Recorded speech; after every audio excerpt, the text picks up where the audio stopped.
Welcome to the One Obsession at a Time podcast.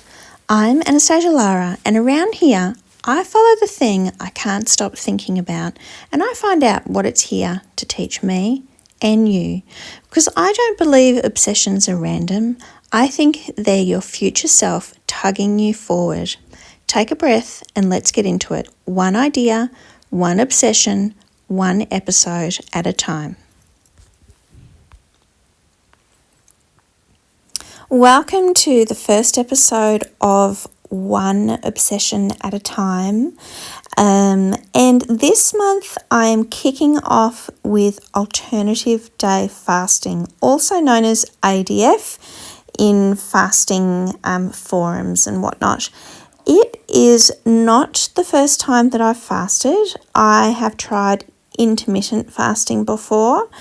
Most often people start with 16-8, which is where you fast for 16 hours in the day and then you have an 8-hour eating window. And some people also try 1 meal a day, which is where they have just 1 meal a day within, I think the largest window is 4 hours. And I've tried both of those and I honestly didn't have much success. I was always somebody who preferred to skip breakfast because I just wasn't that hungry and it didn't feel good to eat so early. So 16-8 was really easy for me, but I think I still simply overate in the eating window of 8 hours. So towards the end of this year, probably in September, I knew that I had a problem probably with my weight. I want to lose about 15 kilos, which I think is about 30 pounds. I'm not really sure of the imperial conversion exactly. I am also suffering from a little bit of sleep apnea, and it hasn't been diagnosed, but my doctor has sent me for a diagnostic scan of my head, because sometimes I just don't feel like I'm getting enough air in through my nose. And I'm wondering if that's weight related. And so diving into something that not only takes away the weight loss is one of the victories, or so they call them in the fasting world, but you also have non-scale victories, and those can include an improvement of your insulin resistance, for example, in your body, an increase in autophagy, which is where the cells in your body basically act like little garbage men and clean themselves out, and it is meant to reduce inflammation and have a lot of other health benefits. So I started alternative day fasting with the idea that I would help to cut down on some of those things. So what have I done this week? First of all, what is my definition of ADF? I am using the definition of true ADF, or true alternate day fasting, which is where you eat one day and then you don't eat the next day. So for example, on Monday evening, my dinner meal is my last meal. Then I fast all day Tuesday, and Wednesday breakfast time is the next time that I eat. So it's about 36 hours of fasting, and you can extend that into your feast day if you want to. So some people only have 1 meal or 2 meals on their feast day. I'm choosing just to have a normal feast day. So when I wake up in the morning, if I'm feeling like I'm a little bit hungry, I am going to break my fast with a Greek yogurt or something like that. And then I eat normally all day. Of course, I'm trying not to overindulge, but that is basically what I'm doing. So one day I eat, the next day I don't eat. Then I eat the next day, then I don't eat. And so far, it's been really good. What do I like about it? I like the simplicity of it. I know what I'm doing. I don't have to think about the calories I'm eating. I don't have to count my macros. I don't have to do a lot of things. I am just choosing not to eat that day.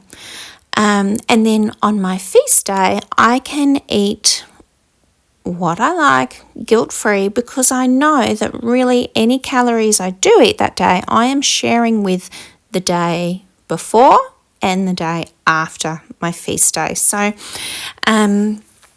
so far I can say I've been doing this for 1 week, and I think I've lost about 3 kilograms, which is 5.5 pounds, I want to say. And so I'm quite happy with that so far. What has been the hardest thing? The hardest thing was the first day. And so the first day I really did have some headaches. I felt a little bit spaced out. I had a 4 p.m. slump where I just had to sit on the lounge for a little bit and contemplate my life and just ride it out until I was feeling normal again. It didn't take long. It probably took about 40 minutes. And then on the first night, I had quite a bad headache throughout the night, so my sleep was interrupted. On the second day of fasting, so my second cycle, I found it improved a little bit, but not hugely. But by the third fast, my headaches were gone, which was fantastic. I did a bit of research to find out what might be causing my headaches, and I was pointed towards electrolytes. So I made sure to have extra salt on my feast days, and I also would put a little bit of Himalayan salt under my tongue, like a little crystal of it, throughout the day, just to make sure I was getting those electrolytes, because the consensus was in the forums and in the books that I read was that any headaches were caused by low electrolytes. So that's one thing I did. The other thing I did was I supported myself by drinking a lot of water and staying hydrated. And I also leaned on my black coffee. I'm really lucky in that because I've fasted before and I'd also done the Whole30 before, I moved on to black coffee about 10 years ago. It's been that long and I love my black coffee now, so that was... So how did I get so obsessed with alternate day fasting? I think it was a combination of seeing before and after pictures on Facebook groups and on Reddit as well. There was a lot of really successful before and afters. And then I also followed one of those before and after photos to a podcast episode about that person. It was on the Fasting Highway podcast, I believe, by Graham Curry.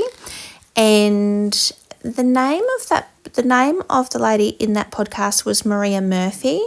And what I liked about Maria Murphy was that her changes were so visible, and she had gone from an overweight, pretty unhappy person to a slim, very pretty in the face, quite happy person, and still just doing her own thing. So I found her really inspiring.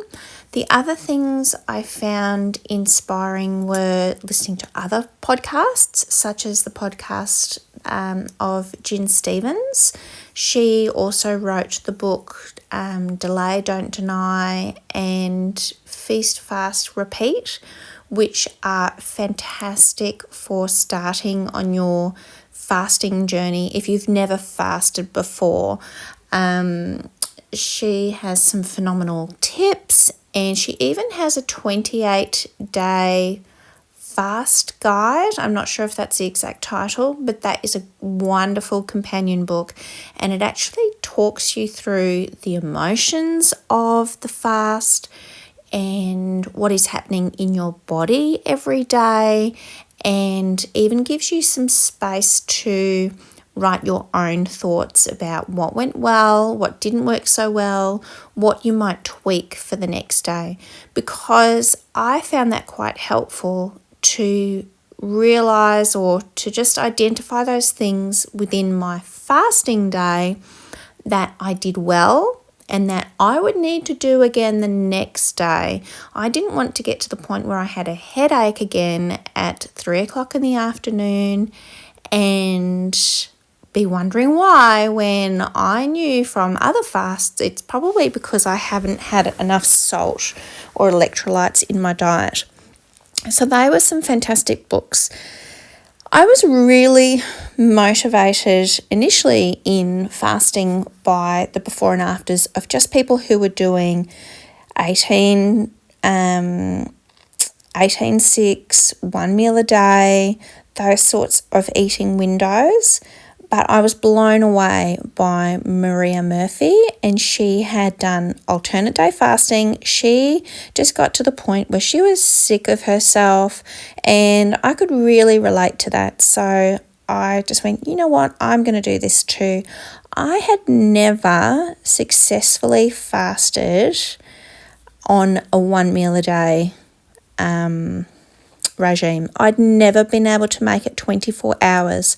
So it took a bit of grit and determination when the first day of fasting, after a 10-day vacation, I decided I was going to go straight into 36 hours.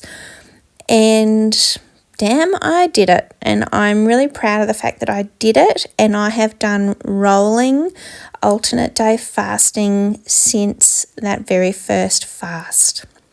And I'm not going to stop until I get to my goal weight. This actually feels like something that is super sustainable and super easy. Okay, so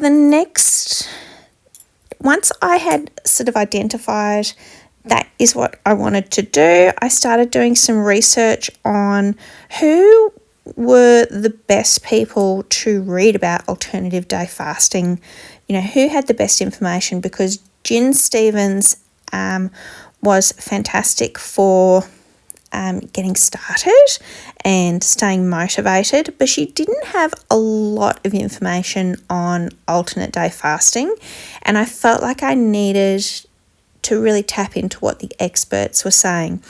So I found a book by Megan Ramos, and she has worked really closely with Jason Fung or Dr. Jason Fung, and he is actually a diabetic doctor who used intermittent fasting with his I don't want to say clients. What is it? What's that word when they're medical? When they are a patient. He'd used it with his diabetic patients, and found it just had drastic results because it was reducing their insulin levels and breaking through insulin resistance, which is kind of what I was starting to think that I might have had. So I found this fabulous book written by Megan Ramos. It's called Guide to Intermittent Fasting for Women. And that's what next episode is going to be about. I'm going to leave it here for today. In next episode, I'm going to break down the books that built my obsession. I've mentioned a few of them already. And the Guide to Intermittent Fasting for Women is the one that I would start with if you only read one. I just think it has the best information and the best processes. And I know that Megan Ramos has just the best science and research-backed information that is possible today. So in the next episode, we're going to deep dive into that book.